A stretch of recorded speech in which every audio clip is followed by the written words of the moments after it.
Cek. Halo sobat nih, gas lagi dah Shelang. Dan seperti biasa, yang mau ngasih gua kopi bisa banget lah baca di deskripsi. Dan yang lainnya juga tolong dibantu like dan juga komen. Udah itu aja, semoga bisa nambah cuan. Waduh, untuk kita semua, yuk langsung aja kita gas. Mereview sedikit dari part sebelumnya. Saat ini Shelang dia melakukan sebuah aksi di mana dia menerobos penjara untuk dapat membebaskan Munjong. Tapi ketika Shelang dia keluar di sini, dia langsung disambut oleh seluruh pasukan penjaga. Totalnya ada ratusan penjaga yang akan menghentikan langkah dari Shelang. Hal itu membuat Shelang dapat mengatakan kepada Pak Tua Hakim kalau ini adalah sebuah pemberontakan menantang keputusan dari Kaisar, ucap dari Shelang. Tapi mendengar apa yang diucapkan oleh Shelang membuat orang tua ini dapat mengatakan kalau apa yang diucapkan oleh Shelang hanyalah sebuah bualan doang. Mana dekret? Jika itu dekret, mana tunjukkan kepada aku, ucap dari orang tua ini. Di mana orang tua ini juga menyuruh seluruh pasukannya untuk segera menangkap Shelang yang telah melanggar sebuah aturan menerobos penjara, dan hal itu pun membuat kini pasukannya pun akan segera menangkap Shelang. Tapi ketika Shelang akan ditangkap di sini, Shelang dia pun membuka kereta kuda yang ada bersama dengan dirinya, menunjukkan siapa yang ada di dalam sana. Hingga membuat orang tua ini dia pun shock ketika dia melihat kalau ternyata di dalam kereta kuda itu ada seorang Kasim tua yang merupakan orang yang paling dipercaya oleh Kaisar. Di mana orang tua ini dapat mengatakan dekret yang diberikan oleh Kaisar itu benar, di mana dekret itu berbunyi atas tuduhan kepada Munjong adalah sebuah tuduhan yang tidak berdasar. Oleh sebab itulah Kaisar memutuskan untuk membebaskan Munjong sekarang juga, ucap dari orang tua ini. Dan Kaisar juga mengeluarkan sebuah dekret di mana pedagang Yuwang dia telah bersikap sewenang-wenang melakukan sebuah perdagangan buku yang dilarang di wilayah timur. Dan oleh karena itulah orang tua ini, pedagang ini, dia harus dihukum berserta seluruh anggota keluarganya, ucap dari Pak Tua Kasim yang tidak mungkin dapat diterima oleh Pak Tua ini. Dan dekret yang didengar oleh Pak Tua Hakim tentunya juga membuat dia shock. Dia gak menyangka kalau ternyata apa yang diucapkan oleh Shelang sebelumnya itu adalah dekret yang benar. Sedangkan untuk Pak Tua pedagang, dia pun benar-benar shock dengan apa yang telah dia dengar. Padahal dia gak pernah sekalipun mencetak buku yang terlarang itu. Tapi di sini untuk istrinya, dia pun menuduh kalau ini semua pasti adalah akal-akalan dari Shelang menjebak dirinya dan juga suaminya. Dan dia meminta kepada Pak Tua Hakim untuk segera menangkap Shelang. Namun yang adalah malah dia dan juga suaminya lah yang ditangkap oleh pasukan milik warga jin sesuai perintah dari Shelang. Namun di sini Shelang dia juga melihat kalau ternyata mereka menyiapkan sebuah mangkuk yang di dalamnya ada benda yang dapat mengungki-ungki. Apa tuh ungki-ungki? Yang berdenyut, yang bergerak-gerak. Dan itu membuat Shelang pun penasaran benda apa ini. Dan ketika Shelang mengambilnya, dia tahu kalau ini adalah benda yang sangat lucu dan juga pasti bergizi, ucap dari Shelang. Nah, di sini Shelang akan memberikannya kepada wanita itu. Dan tentunya hal itu membuat wanita ini dia jadi panik. Tapi sebelum melakukannya, di sini Shelang dan juga memberikan sebuah pelajaran kepada Munjong untuk selalu bersikap berhati-hati. Di mana Shelang juga mengatakan kalau sikap alami yang dimiliki oleh manusia adalah menginginkan lebih dari apa yang mereka butuhkan. Dan Munjong, ingatlah, kau boleh memberikan rasa simpati, tapi berikan kepada mereka yang memang membutuhkannya. Dan jangan terlalu terburu-buru untuk dapat membantu seseorang, ucap dari Shelang. Sedangkan untuk wanita ini, dia pun tahu kalau dia akan segera dihukum oleh Shelang. Dan dia pun mulai menunjukkan sifat aslinya, di mana dia mengatakan kalau apa yang telah dilakukan oleh dirinya atas desakan dari suaminya, di mana dia mengatakan ini semua adalah suaminya, dalangnya adalah suaminya. Dan dia juga mengatakan kalau Pak Tua Hakim wilayah dia tahu tentang itu semua, dia tahu tentang kebenaran yang sebenarnya terjadi. Tapi untuk Shelang dia nggak peduli dengan itu semua, dia nggak peduli dengan kebenaran ataupun yang nggak benar, kagak peduli. Di sini Shelang akan segera menghukum wanita itu sesuai dengan apa yang akan dilakukan oleh wanita itu kepada Munjong. Di mana Shelang memaksa wanita itu untuk membuka mulutnya dan memasukkan mie yang memang telah disiapkan oleh wanita itu sendiri. Dan hal itu pun juga berlaku kepada lakinya. Dia juga mendapatkan makanan yang sama, makanan yang telah disiapkan oleh istri tercintanya. Dan setelah mereka melahap itu semua, tentunya membuat mereka semua langsung histeris. Sedangkan untuk Patua hakim wilayah, dia pun shock. Bagaimana mungkin hal ini dapat terjadi? Kenapa tiba-tiba semua berbalik seperti ini? Pikir dari orang tua itu. Tapi untuk Shelang, setelah dia menghukum dua orang itu, di sini waktunya dia menghukum orang tua ini. Di mana Shelang pun mengatakan, "Hei Tuan Duang, kau tidak hanya menentang dekret kaisar seorang diri, tapi kau juga mengumpulkan ratusan pasukan untuk dapat melawan dekret kaisar. Dan apa maksud dari ini semua?" Ucap dari Shelang yang membuat orang tua ini dia pun langsung keringat dingin. Dan dia pun mengatakan kalau ini semua pasti adalah jebakan dari Shelang sebelum BAM digampar oleh Shelang. Di sini Shelang pun menggampar orang tua ini, dan ini adalah hal yang sangat menyenangkan bagi Shelang. Bahkan Shelang melakukannya sampai dia puas. Waduh. Dan untuk orang tua ini dia pun hanya bisa pasrah ketika Shelang melakukannya hingga 2 menit. Waduh. Lakukan terus sampai dia benar-benar puas. Dan seperempat jam kemudian di tempat lainnya, di kediaman dari si Patua penerbit buku, saat ini anak kecil ini dia tinggal sama neneknya. Dan untuk neneknya ternyata dia memiliki sikap yang gak baik. Dia kesal dengan gadis-gadis ini karena dia perempuan, bukanlah laki-laki. Karena dia gak bisa meneruskan garis keturunan keluarganya. Namun tak lama setelahnya Shelang dan juga Muncong dia pun datang. Dan kedatangan dari Muncong tentunya membuat gadis-gadis kecil ini mereka pun sungguh sangat senang karena Muncong selalu aja mengajak mereka bermain. Dan untuk wanita tua ini dia pun shock ketika dia melihat Muncong. Loh, kok masih ada? Bukankah Muncong telah dipenjara?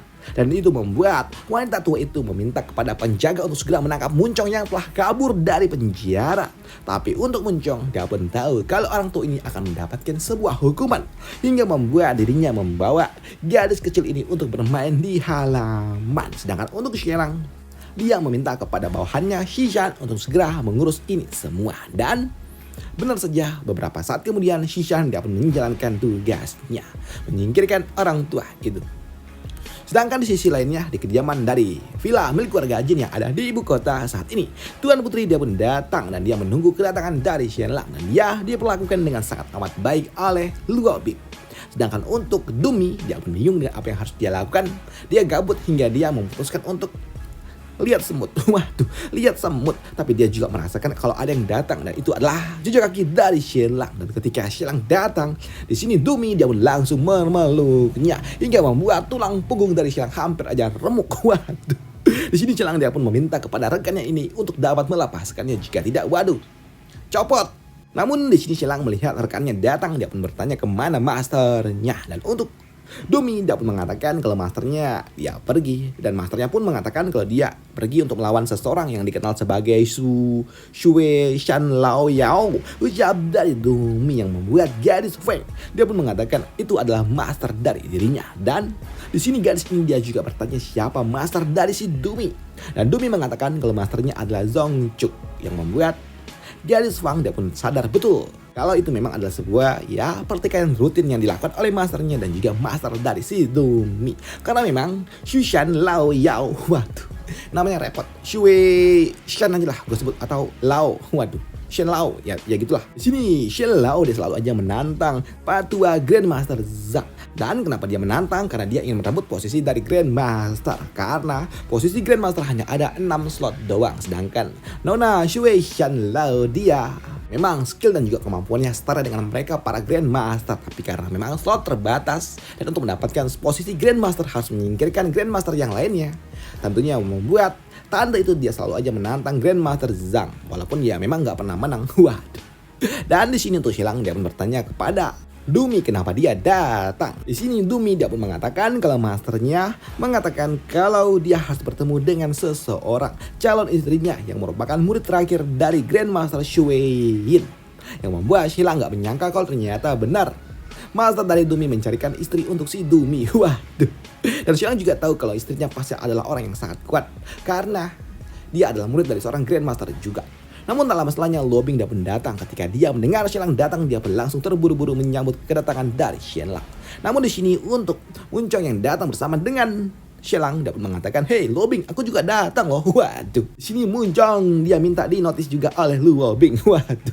Namun di sini untuk Putri Ningyan ketika dia melihat Muncong, dia pun mengatakan kalau Muncong adalah pria yang sangat amat pemalas dan suka sekali menyerang istri orang, dan kau adalah orang yang sangat menyedihkan, ucap dari Putri Ningyan. Namun untuk Muncong tentunya dia gak bisa membantah. Dia pun mengatakan kalau dia dijebak loh, bukan dia yang melakukannya, ucap dari Muncong yang membuat Putri justru itu malah membuat kau jadi lebih menyedihkan. Waduh. Namun di sini Shilang dia pun bertanya kepada Dumi bagaimana tentang latihannya, apakah dia sudah jadi jauh lebih kuat, apakah bisa membantu dirinya mengalahkan musuh-musuhnya. Tapi untuk Dumi dia mengatakan kalau ya dia nggak tahu juga, dia nggak tahu kalau dia kuat atau enggak, tapi ya masternya selalu aja mengatakan kalau dirinya adalah orang yang nggak berguna. Waduh. Dan untuk Shilang dia pun mengatakan untuk tidak perlu khawatir, karena memang biasa di 6 bulan pertama itu hanya latihan dasarnya doang, dan nanti setelah 1 tahun barulah kau berlatih teknik seni bela diri. Dan sekarang apakah mastermu telah mengajarkan kau teknik bela diri? Enggak. Waduh, repot nih, ucap dari Shilang. Bahkan ketika Shilang bertanya apakah Dumi dia belajar energi internal, enggak. Yang membuat Shilang jadi pasrah. Ya ampun, jadi selama ini belajar apa? Pikir dari Shilang. Halamak. Namun di sini Dumi dia juga mengatakan kalau dia datang ke tempat ini karena masternya juga sebelumnya menyuruh dirinya untuk dapat bertemu dengan Ningji dan melawan muridnya. Dengan begitu maka tidak ada seorang pun yang dapat mengganggu dirinya di ibu kota, ucap dari Dumi. Dan di sini Dumi juga bertanya siapa Ningji? Mendengar itu semua membuat Putri Ningyan dia pun sadar siapa yang dicari oleh Dumi ternyata adalah dirinya. Kau ingin melawanku? Ucap dari Putri ini. Dan di sini Putri ini dia pun kesal ketika dia ditantang dan dia akan menghajar Dumi dengan 1 tangannya aja. Aku janji aku akan jatuhkanmu dengan 1 tangan doang, ucap dari Putri ini. Dan dia pun langsung menyeret serang untuk dapat ikut bersama dengan dirinya pergi menemui masternya. Dan benar saja kini mereka pun tiba di kediaman dari master dari Putri Ningyan, yaitu Ningji. Dan di sini Putri Ningyan dia pun datang dan juga melaporkan kepada masternya tentang apa yang sebenarnya terjadi. Dan itu membuat tante ini dia pun senang juga, dan dia pun menyambut kedatangan dari Dumi. Dan bahkan saat ini tante ini juga udah tahu kalau Dumi akan datang menemui dirinya, karena memang sebelumnya Grandmaster Zongchu yang mengirimkan sebuah pesan kepada setiap Grandmaster untuk dapat menunjukkan bakat yang dimiliki oleh muridnya, alias ya pamerlah. Waduh, termasuk ya Putri Ningji. Di sini untuk Putri Ningji dia pun menerima tantangan itu. Dan untuk Putri Ningji dia juga bertanya kepada si Dumi belajar seni bela diri apa dari masternya. Dan untuk Dumi dia pun mengatakan nggak ada sih, nggak belajar apapun. Benarkah? Dan hal itu pun membuat Putri Ningji ataupun Bibi Ji atau ya Tante Ji dia pun meminta kepada Ningyan untuk tidak bersikap terlalu berlebihan. Dan untuk Ningyan ya dia pun menyanggupi itu semua walaupun dia memiliki niat lain di hatinya, karena dia udah belajar seni bela diri selama 18 tahun dan dia yakin dengan kemampuan dirinya dia dapat mengalahkan si Dumi besar itu. Dan kini di atas arena Putri Ningyan dia pun yakin kalau dia dapat mengalahkan Dumi hanya dalam 1 gerakan doang. Majulah kau, aku akan mengalahkanmu hanya dalam 1 gerakan, ucap dari Tuan Putri. Tapi untuk Dumi dia nggak tahu harus ngapain, jadi dia diem-diem aja, nggak ngapa-ngapain. Yang membuat Shilang dia pun mengatakan sudah lakukanlah semaumu di atas arena, tapi kau juga paling akan kalah, pikir dari Shilang. Dan benar saja Tuan Putri ketika pertandingan dimulai dia pun langsung maju tanpa pikir panjang, dia pun langsung melakukan sebuah inisiasi untuk dapat menyerang Dumi. Dan untuk Dumi ketika dia merasakan ada sebuah ancaman dengan cukup mudah mematahkan serangan dari Tuan Putri, hingga membuat Tuan Putri dia pun kaget ketika serangan pertamanya dapat dipatahkan. Bahkan bukan cuma Tuan Putri, Shilang dan juga Putri Ningji dia pun kaget juga ketika melihat Ningyan dapat dikalahkan dengan cukup mudah. Padahal Ningyan seni bela dirinya juga ada di atas rata-rata. Dan untuk Putri Ningyan dia juga bingung lah, apa yang sebenarnya terjadi? Dia memblokir seranganku kah? Pikir dari Putri Ningyan. Dan dia tidak terima. Dan dia lagi-lagi melakukan sebuah inisiasi untuk dapat menyerang. Tapi lagi-lagi serangannya dapat dipatahkan. Bahkan dia nyungsep. Dan itu membuatnya tidak terima. Dan dia lagi-lagi melepaskan sebuah serangan. Dan lagi-lagi kalah. Hingga membuat dirinya pun nangis. Dia pun nangis karena dia telah berlatih lebih dari 10 tahun. Tapi dia gak bisa mengalahkan orang yang baru aja berlatih selama setengah tahun. Ini benar-benar memalukan. Dan hal itu benar membuat Putri Ningyan dia pun benar-benar marah, kesal, dan hanya bisa merepet doang. Dan itu membuat Putri Ningji sudah tahu kalau kemampuan yang dimiliki oleh Dumi sungguh luar biasa. Dan untuk Putri Ningji, dia juga bertanya kepada Dumi apa yang dilakukan oleh Dumi selama 6 bulan terakhir. Dan untuk Dumi, dia mengatakan kalau dia nggak melakukan apapun, dia hanya digebukin doang. Akan dia juga mandi air hangat terus. Dan dia juga mengatakan kalau Master seringkali menepuk bagian belakangnya. Dan jika aku bisa memblokirnya, itu adalah sebuah prestasi.